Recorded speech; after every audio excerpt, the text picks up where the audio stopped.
കോണത്തുകുന്ന് ചിലങ്ക കലാ സാംസ്കാരിക വേദിയുടെ 11ാമത് ഗ്രാമോത്സവത്തിന് കൊടിമര ഘോഷയാത്രയോടെ തുടക്കമായി. സംഘാടക സമിതി രക്ഷാധികാരി സിദ്ദിഖ് ഹാജി, രാജേഷ് അപ്പാട്ടെ എന്നിവർ പതാക ഉയർത്തി.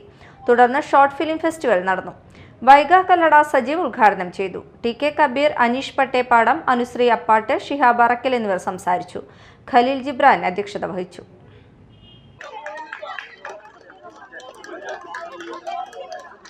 അങ്ങനെ ഗ്രാമോത്സവം 2025 കൊടിയേറുകയാണ്.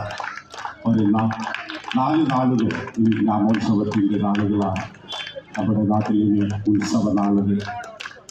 കാർമേഘങ്ങൾ പൊയ്തൊഴിഞ്ഞ്